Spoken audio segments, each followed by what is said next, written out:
Welcome to welcome to Universal Soul Love. This is David Love, and I'm here today with Kommany P. Leeser of Unified New Earth Sanctuaries, and also with Angel Star Ascension Collective. And she's a good friend of mine, and I'm grateful to have her here with us today. We're here to talk about self-sustainable living and relationships, and just anything to do with society and the way we communicate with each other and how that works within self-sustainable living. Hi, Kommany. Thank you for coming on our show today. Hi, David. Good to be with you. Thank you for having me. Absolutely. Looking forward to this. It's been a long time. Yes. So why don't you go ahead and tell us about your experience and, your journey and what led you to work in self-sustainable living and where you're at and with Unified New Earth Sanctuaries. Okay. It's a lot to go over in such a short period of time, so I'll just do a short intro. Basically, I founded the ministry Unified New Earth Sanctuaries. It's a global ministry for self-sustainability, meaning that we are here as earth keepers and, the preservers of sacred lands. In doing that, we must become self-sustainable, meaning that we are sustainable on our own as a community without requiring the services of the utility districts or the governments or jobs. We create our own way of living. And basically, as a spiritual minister and as an advocate, as well as an activist for sustainability, I must be the embodiment of that. So, in essence, right now we're talking about being sustainable. Well, what does that even mean? Exactly. So a lot of people look at me in the face and say, show me the money, show me what you're talking about. Because we don't know, we don't understand, and we have nothing to really use as a model for sustainability. We're stuck. That's We're right. stuck. That's right. We're stuck paying bills. We're stuck not being able to have access to clean, pure water. I'm right here in Mount Shasta. It's so beautiful. We have natural springs. We have the headwaters here where we go get our water. We get our water straight from the spring. No, we don't even drink tap water, even though the tap water here is the best water in in California and in almost probably the world, Wow. Also, the forest. Yeah, it's really beautiful water. I remember what it was like when I had yellow, almost brown water coming out of my tap when I was growing up as a child. I can't even, it's amazing to even think about what pure water is like coming from the environment, rather than coming from a plastic bottle in a convenience store. Yes, that is such a big thing. Plastic bottles. We have we've gone to using glass jars, collecting our water in BPA-free big 7-gallon jugs and utilizing that for our drinking water. And that's something a lot of people should consider. Reverse osmosis is a great filtration system for water, but, with seeing how the world is going today and our water is being contaminated and, chemicals and whatever, all that good stuff, all the good stuff. And then we put it in a plastic bottle and all the chemicals leak out of that into our water. So, yeah, water is very, very important for sustainability. Without water, you cannot be sustainable. That's just point blank, Life. Yeah. We're only made up of 75% water, and if the majority of humanity doesn't even drink enough water or have access to clean water, already our life force is depleting. Absolutely. So that's just one aspect of sustainability. If we were to look at the aspects of sustainability, we have to look at the mental, emotional, physical, and spiritual aspects. Mind, body, spirit, of course, always. And I guess that's, we'll see how much we can get in about that, because that does kind of cover up everything that, that embodies self-sustainable living on all levels, I think. So, tell us about, just where you're at right now at Mount Shasta and what's going on with you, and kind of a general overview, I guess, about yourself and about your project. Well, I feel that in order to make this story relatable is to kind of go back to the beginning, which is that, yes, I grew up in Seattle, Washington. I actually was born in Laos, which is in Southeast Asia. Mm-hmm. Came over to America, was in Seattle, and lived in Seattle for about 20 years. Then went to Marin County, and, then went to Miami, and then came to Mount Shasta. But the point is I've always been in a big city. So to go from like a population of, let's even say 1 million or 2 million people to like 1,200, you really have to drastically change your priorities and your mentality and what it can encompass. Because if you're looking to go out and party, I mean, huh? I hear you. That's a big change. It's a welcome change. However, I've been prepared to make these changes for a very long time. But with any type of sacred area, you really have to clear your energies, or else those energies will be cleared for you. Does that make sense? I'm not sure if you're telling me it's sort of like with all the problems in the world, the change will sort of be forced upon you if you don't decide to make the choice to change with it, maybe? Well, that plus the vibrational changes, the vibrational frequency of your energy field will attract the same of its own. So once you change the mentality about how you desire to live your life, you already changed your vibration based on that thought. Okay. So then everything around you will all correspond to that, mentality or different new vibrations. And then you start changing everything around you to match that vibration. That could mean a transition in jobs. It could mean, transitioning from one location to another. It could mean a lot of things. But yeah, change is imminent, so change is good. It means that you're progressing. It means that you're involved, You can't change evolve is good. Without it. However, huh? I mean, I said you can't evolve without the change, and that's just the process that we go through in life and in our journey. So it's really important that we sort of embrace that, and that, I guess that's that go with the flow saying that I've learned to accept. So, and that's what's happening in the world. It's that paradigm shift, I think, and that's the big. I think that's what you're sort of leading in a way with self-sustainable living. Is that change, that paradigm shift? Yes. Just to make, long story short, I had visions in around 2010 about the changing climate, about where Gaia's going to be at, where she's going to go, mm-hmm. and what humanity is to do in order to change and grow with her. Otherwise, obviously, you go in the opposite direction. So I acted upon these visions and this guidance to come to this mountain.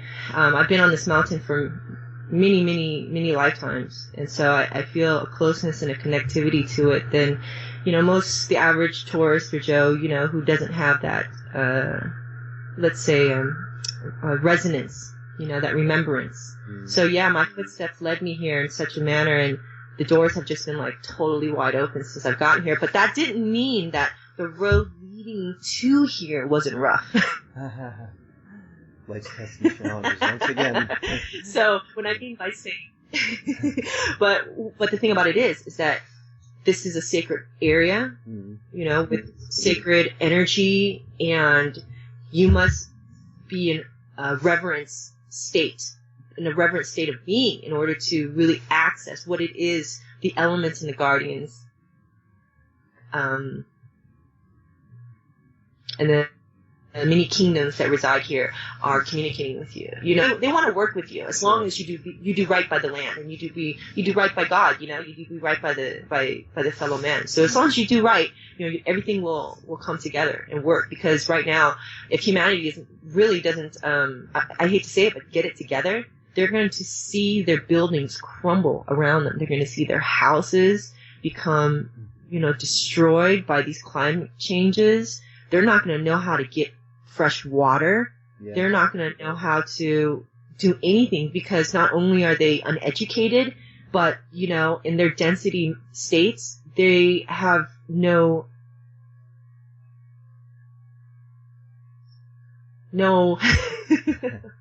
I'm just going to get off this thread because I don't want to say anything about in a general way that could affect people, adversely. we're not trying to promote fear. We're just you're just trying to. If I'm going to continue.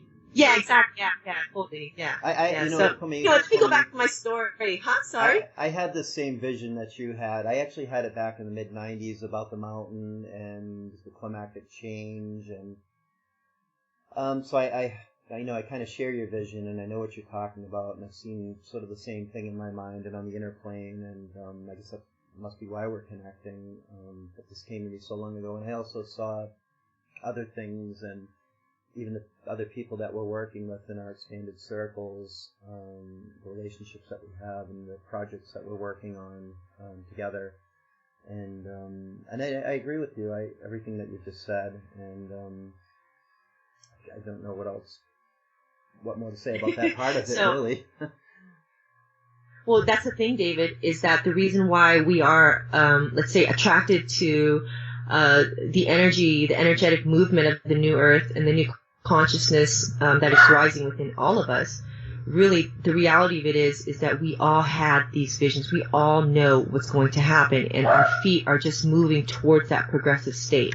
You know what I mean? We can't put our finger on it or put our eye or even prove it for that matter, but right. We know it deep inside of ourselves, and that's why we have come here to put our best foot forward and just to keep marching on, you know? They marched a lot back in the peace rallies, Martin Luther King's, now we have Occupy, we have revolutions coming up, and, we marched for a really long time. But just because we talk about what we want to do doesn't mean we're doing what it is that we desire, So, if you will excuse me, I'm trying to get my dogs. No worries. So, anyways, okay, so I came to Mount Shasta, I don't know, earlier this year, right after the new year, and this place was just like so welcoming. I ended up, living in a off-the-grid subdivision. It is still a subdivision. It's not in the, it's still in the grid somewhat, but there's no access to electricity, toilets, sewage, these things. You would have to incorporate and build yourself. So it's not hooked up to any type of city line for water or for sewer, You can only build homes that are like 10 by 20 unless you have a permit for it. So a lot of people opt to live in their RVs or have a tent or have some other type of structure like a canvas tent or even a teepee for that matter. So, we get to explore with different type of structures for outside housing, as well as looking at, okay, well, you know what? We've got tons of trees around us. We've got mud. We have straw. We can build a house made out of straw. We can build out of these elements around us. We don't have to go and pay $100,000 or $200,000 or $300,000. Right, I know. Money we don't need have. to be really elaborate from living in society. We think that we need to spend tons of money to do this, and that we're looking for simplicity, really. Yes, and it all comes down to being able to have access to land, meaning to property, meaning to have a place that is good soil, water, so you can do your own organic farming, creating organic seeds, creating organic seeds with the highest vibration possible, right? As sacred seeds to, I just want to touch on food being one of the most important things that humanity must access their connectivity to, because they're ingesting and they're imbibing on substances that are totally foreign to their system, totally foreign, and eventually this the foreign matter turns into a feeding ground for parasites like Candida. And so when we have like an intense addiction to sugar in our drinks, and if you look at any type of ingredient, I mean for any type of food except for vegetables, there's sugar in it. I've written on this. So it's just like, it's ridiculous. It's crazy, right? So growing our own food is really super important for sustainability, and I understand people in cities and urban areas have a very tough time, because I remember that there were some lots in some neighborhood in Miami, and I said, well, why aren't they, turning these lots into community gardens? They said, we can't put a garden there. They'll arrest us. And they just were very scared to do anything. They said that if you grow like a backyard garden or something, like you can only have so much, of plants and blah, blah, blah, blah, blah, blah, blah, blah, blah. And the reality of it is they don't want us to grow our own food. You know, it would put them out of business. Competition has always been an issue. So, yeah, you know, I want to talk about sustainability in a lot of different ways, but the first thing that we talk about is being connected to nature, being connected to God, and being connected to Gaia. You know, Gaia is our mother, and, you know, our father is the sun that warms our body and our blood and grows our food, you know, and we are in the womb of Gaia now, and she cares for us, and she nurtures us, and she feeds us, and she gives us the elements to create shelter, and she gives us water for life. She gives us air for breathing. She gives us everything. Gaia is a living organism. And we are its own Gaia. global consciousness, planetary consciousness, and we are part of that. So when we refuse to eat the food, or we defile the food that Gaia has given to us, we contaminate not only our bodies, but her body as well with this waste. You know, I want to touch on sacred fluids as being a sustainable part of living as well. You know, when we menstruate or we urinate or we defecate, you know, we put it into a toilet, and that toilet, you know, goes into a sewage system and this and that. When one person can create enough fertilizer to farm a whole acre of his own food the following year, if he composted his, you know, his waste. And that's just one human. Mm-hmm. So right now we're actually putting our waste into our watering system. And I don't think people realize just how dangerous that is. Well, do you think, you know, is this issue mostly about overpopulation, do you think, or is There's no such thing as overpopulation. Okay. Because it's just an idea that people have, and the reason why the idea was pushed upon us is so that they can continue murdering us, placing us in, you know, violent situations like wars, you know, road rage. War makes money. A lot of dangerous situations, you know, to create sick care, to create business for the funeral homes. I mean, death is as big of a business as life. Believe me. It certainly is. A lot of people who have a grieving parent, or not a grieving, are grieving for their parent.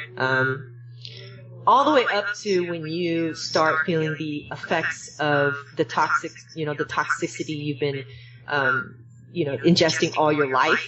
Practically from birth sometimes, with vaccination, starting from there, the consumptions of sugars and then pharmaceuticals and on and on and on. So right around, you start deteriorating around 35, maybe slowly to about 45, and then around 55 you actually get cancer. So we have to look at preventative care through herbology, through organic farming, through cutting out meat from our diet. Unfortunately, I like meat too, but I have to understand and realize that it's not good or healthy for my body. You know, I've been dealing with dairy consumption, like raw milk, even good, you know, things like that. Right. It just it's not, our bodies aren't meant to process it, because the reality of it is that we're going from a carbon-based system to a light-based system, a crystalline body, which means that you have to embody as many light particles as possible, which means that you have to be, you know, taking in light. And what has light on this planet is fruits and vegetables. Sure. You know, a potato chip doesn't have light. No, it's very dense, isn't it? You know, so eating live foods, like sprouting your own sprouts, is really important, because you're taking in life. You're not taking in dead food. Like, I stopped eating stews because I was eating stew and I was like, oh, this is really good, but it's dead. So I'm putting dead things in. They do lose their life force after a certain amount of hours, I believe. You know, plants, and it actually does become dead, doesn't it? Yeah. And so when we take the animal in and we don't bless the animal and say thank you for being alive, thank you for sharing your body with me so that I could be, you know, fulfilled and nurtured. And that brings a little bit of transmutation into your food. And I was transmuting my food because I was traveling, and then you get hotel food and restaurant food. You know that's not organic. No, it's almost plastic, I think. And you're pretty sure the chef wasn't happy with, you know, I mean, it's like, you know, it's very stressful in the kitchen. I used to work in a restaurant, and they're not putting those good vibrations into your food so much all the time, you know. So you got to do it yourself and be self-responsible for the type of vibrations you're bringing into your body. And that's part of self-sustainability, is sustaining your own self through, proper ingestion of, of foods and drinks and things like that, superfoods. Another part of self-sustainability is being sustainable within your own self emotionally, meaning that we don't look outside of ourselves in order to feel validated or worthy or loved, or, the whole twin flame thing is really like, oh my gosh, my other half, gotta find you, da da da. Well, a quick experience is that one day while in meditation, I was in connection with Archangel Michael, and he informed me that the merger was to happen.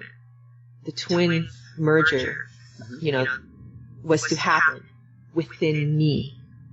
So that I was supposed to bring in the merger into my being, into this vessel, into this body, so that I would be fully within myself without feeling ever that I was like lost from something or half of something or anything. Right. And to find your flame, you must be whole within yourself in order to do the work. And that's a good point, Kommany. I like that, because I do believe the same thing. I do believe that we are whole people, and I believe the idea of the twin flame is a bit of a misconception that we're missing another half of ourselves, of our soul, and we're not, because we have everything within us, contained within us. So that half is within us, and it's not quite. I like, the way you're sort of defining it, and that's really important, that we know that we're okay and that we have everything we need. Exactly. Which is being sustainable emotionally, And it's very tough to find a relationship where two people feel that they need something outside of themselves to feel whole or complete. Because then they put themselves into a fear or a fear of scarcity or a fear of lack, mode. So that puts them into a scarcity mentality, meaning that if I don't have this person, I will not be able to go on and live my life, And it creates a lot of unnecessary suffering. But if that's part of the lesson too, then that's great, We all need our lessons.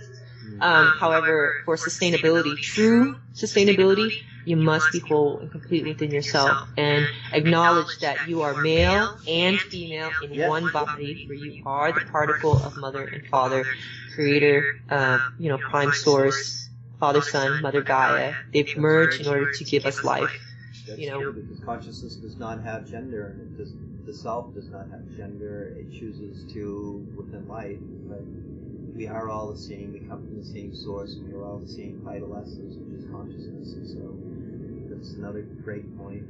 I guess we actually have the same knowledge, the same ideas about all of this. Not that's surprising. Good. No, I always talk about ascension as an activation, is talking about things that allow us to activate our cellular memory. Mm-hmm. So that we remember, oh, I remember this concept. Oh, I remember this way. Oh, I remember that. And that's the point. The point is not to teach anyone anything. The point is just to remind people of what they remember. Hey, this is what I remember. I remember love. I remember when we didn't have to pay rent or have to pay a mortgage or have to pay someone else to build our home. I remember when we could walk into our backyard and pick our own food. I remember that. I remember milking my own cow. I remember when she died. So let's just remember what our ancestors and our elders are here every single day to teach us. And they watch us. They watch us because we are their children. We are their, they created us, our ancestors, our elders. They were here.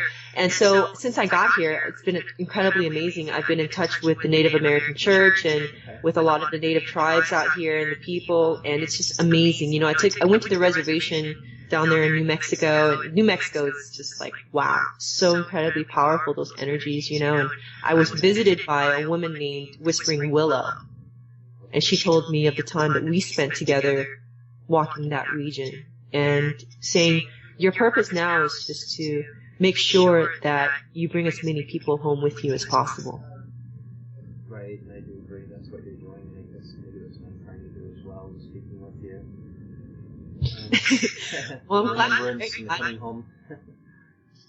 and then the thing it is that Unified New Earth Sanctuaries was created because there's a lot of New Earth, organizations coming up, like with Sasha Stone, and everybody's being vocal about their purpose and, their mission, and, Right. it wasn't united. So I just wanted to create a way to unify this new way of living, which is bringing in this Christ consciousness and anchoring in the golden era, and it becoming the new earth. But you must be the new earth within yourself too. The heaven in the heart is where it starts. Ooh, that's a great tagline. The heaven in the heart is where it starts. So.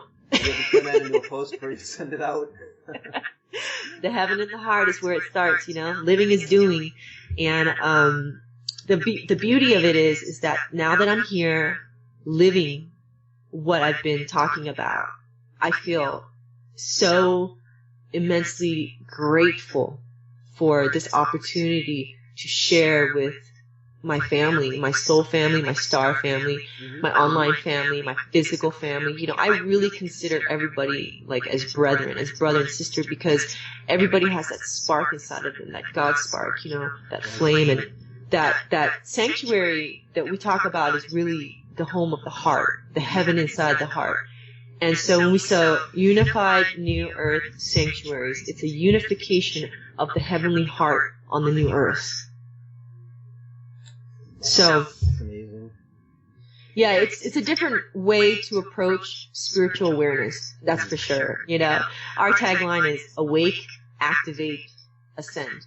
So we're not asking everyone to wake up and to realize what's going on in the outside world and to be upset at that, those realities. But at the same time, we're eradicating duality. So that means we eradicate duality in ourselves. Huh? Of course, the illusion of duality, which is something I speak on quite a bit. Good. Now I'm just here validating everything you've been talking about. Which No, is you awesome. are. I understand every single word that you're saying, and I also like the fact that you're explaining it very clearly, which is, we have I speak to a lot of people who speak in terms that I don't know that a lot of our listeners would understand, or that you're speaking, when you talk about these things, you're speaking on a very in an understandable way, and I thank you for that. That you can get your message across in a way that I think anyone should really be able to understand what you're saying. Well, that's an amazing compliment, and I really appreciate that, because as a writer, one of our focuses is to convey our message with, using as little words as possible, and that's the reason behind that. The main reason is something called light language. The less words we use, the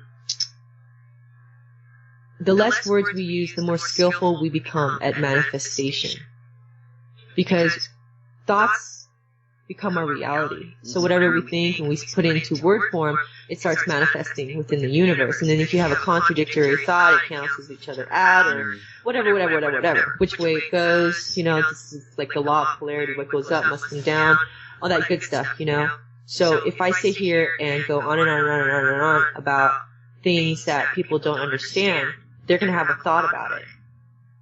And then that thought becomes a manifestation. So all of our...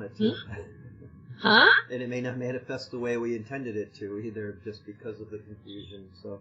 Right. So a lot of, I just want to state that a lot of spirit workers, beacons, golden pillars, light bearers, showers, whatever you want to call people who are walking the path of enlightenment, is that we are going to be born into systems and into families that are completely dysfunctional, that carry the lowest vibration, because we're strong enough to handle it. And that's just the point.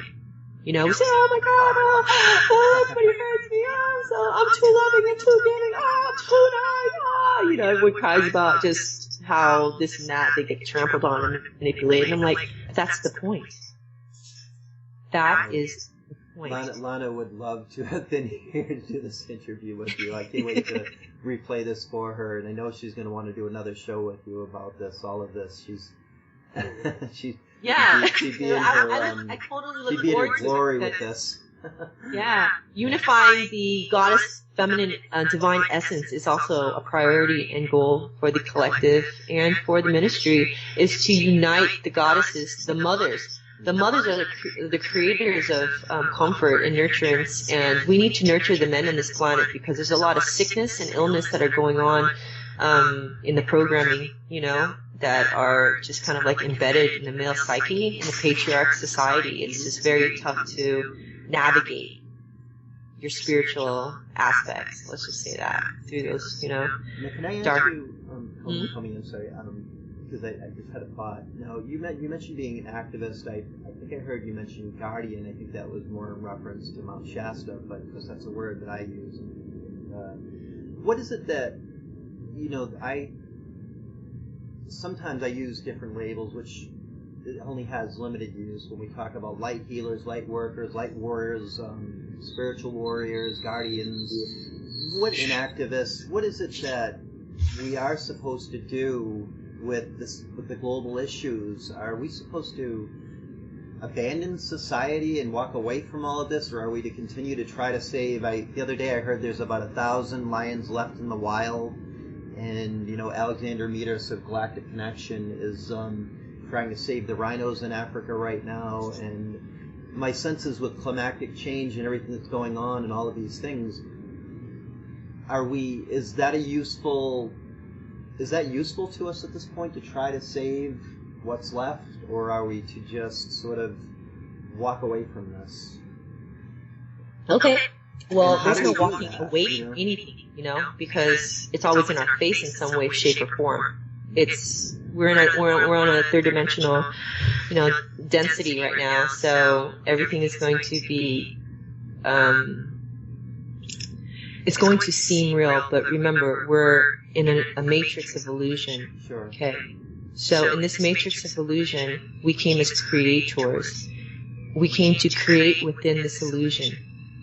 But unfortunately, what happened through the suppression of free will is that the matrix was, let's say, seized and changed to only benefit the few. Right. And so, because of this enslavement program, a lot of starseeds from many different planetary systems, like the Pleiades or Sirius, are here, as well as ascended masters, who their aspects are, basically their aspects are in embodiment right now, and they're called avatars. Mm-hmm. And also, we have the Galactic Federations, the Family of Light, and Prime Source, and the Elementals. So there's a lot of help here that we can't see in the physical. But in order to answer your question properly I'm going to restate the question too, I see a lot of things happening around me in the world that I don't know what to do about. Mm-hmm. Do I become an activist, or what can I do? But if I feel helpless and can't do anything, I do nothing. Either way, I am helpless. This is what humanity is saying. This is what their consciousness is at right now. They feel helpless. Right. So because... Very true. I see that as well. So because of their helpless state, they are, let's say, muting or dimming their connection to their prime God source, their higher consciousness. Because if they were directly connected, they wouldn't have those doubts or those questions or that feeling. Understood? So because of that disconnection to truth, you come into a world of lies. Mm-hmm.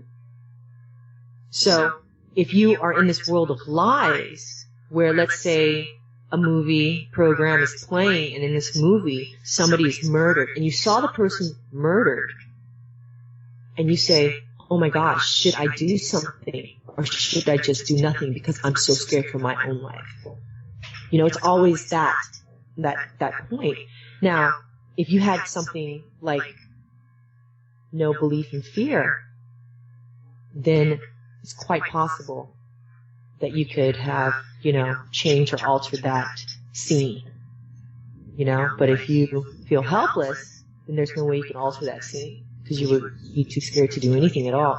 And that's exactly what's going on, is that this movie scene, called, Earth right now, and all of its illusions and its dramas, and it's this, and it's consumerism, and it's this, and it's materialism, and it's this, and it's this.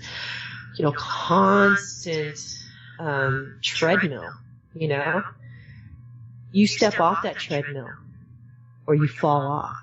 That's the choice. Do I get out of the matrix of illusion and create my own reality, or do I continue into that illusion and add to it my input, my creation? As creators, we have to ask ourselves, where am I willing to place my energy in? Am I willing to place my energy fighting wars? Or am I willing to place my energy in finding peace within myself so that I can bring others into a state of peace with me? Or I can go to battle and bring other people into a state of battle with me. It's just a choice. Right. And it's interesting that you say that, because literally my collective is the sacred masculine source, or whatever name you want to give it. It's actually the former god of war is what I would call it. I would call it Aries, the Aries collective. And I now would call it more of the quote-unquote god of compassion and understanding, because this collective wants peace, and it wants to bring the other aspects, the lower thinking aspects of that collective forward into that new way of thinking of compassion and understanding, and evolve to that higher level of consciousness. That's what I feel, what I'm seeing with my higher power. So war, and I know you know this, war for the last 4,000 years has not solved anything. And although I do believe in, and I believe many of my past lives have led many wars, I still believe in self-defense, and I will still stand up for injustice and unfairness and oppression. Injustice. But that is not what we want at this time.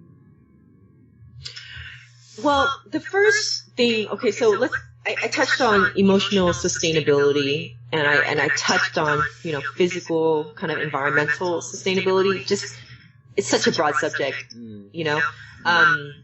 hopefully I can get more information up on certain aspects onto the site, and people can just go there and, gain the information that most interests them and what they can incorporate in their area, because it's not the same. Like Mount Shasta certainly is in LA, certainly everyone has to adapt to their region and create sustainability in their region if they're going to, the best of their ability. So the mental sustainability is knowing your thoughts and working with energy as far as thought forms go. Because our reality is basically written for us sometimes. You go to the mall, or you go to the store, advertising for this, Kim Kardashian that, look at the lives of the celebrity, your life is boring, this person's life is better, you don't look good enough, go get plastic surgery. We're bombarded with all of these things that make us question who we are. And make us question, am I pretty enough? Does this person love me? What is unconditional love? Right. What is forgiveness? Oh, I'll forgive him, but I can't forget. I use that line too, but, but the reality is that we only have now the present moment as a gift.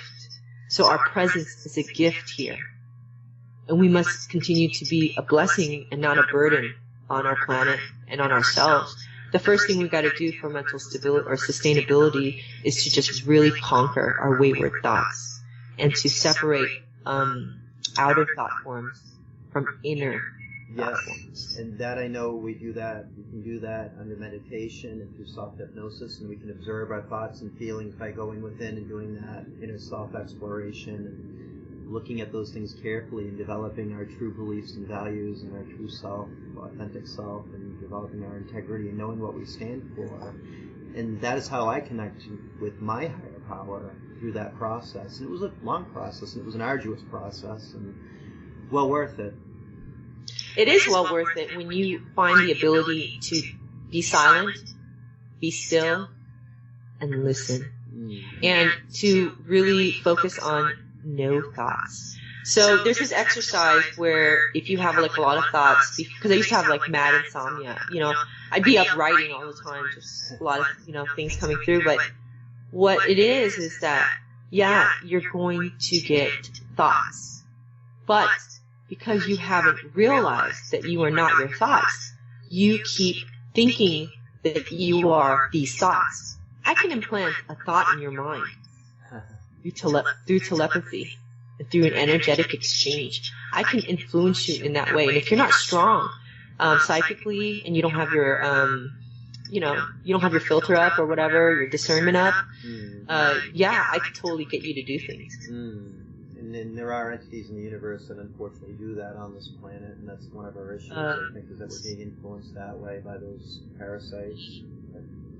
Right. So if I'm working, because I'm working in the light, there's always that polarity. If I'm working in the light, somebody's working in the dark, until we can get that light quotient flipped up, flipped to a state where there's more light than darkness on this planet, then we can really succeed, at ascending all those lower aspects of ourselves. That's what ascension is too, going through this process of regeneration and restoration and transformation has brought me to a higher state of consciousness, especially when I decided to give my sacred fluids to the planet and not to a sewage system.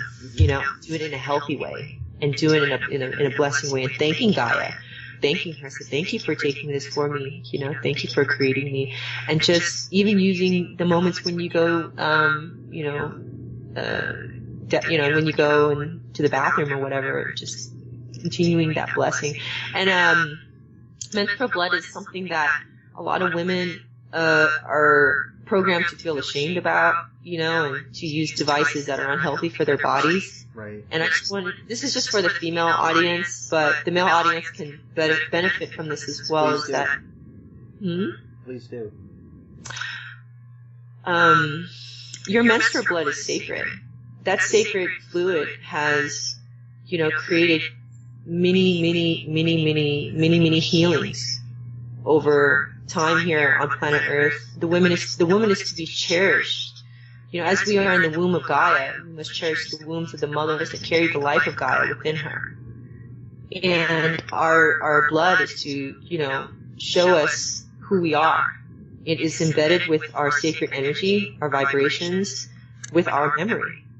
And the memory that is embedded in that blood would have normally gone back to Gaia, meaning that it wouldn't have gone into a cotton pad. You know what I mean? Right. It wouldn't have, it would go back to Gaia. It would go back into the earth. So, diluting that blood, saving your blood in something called a Diva cup, which is, an organic device that you can use for like 5 years by buying it one time, and you stop the, overuse of, tampon contamination, I guess you could call it. But yeah, just cutting out that is really good.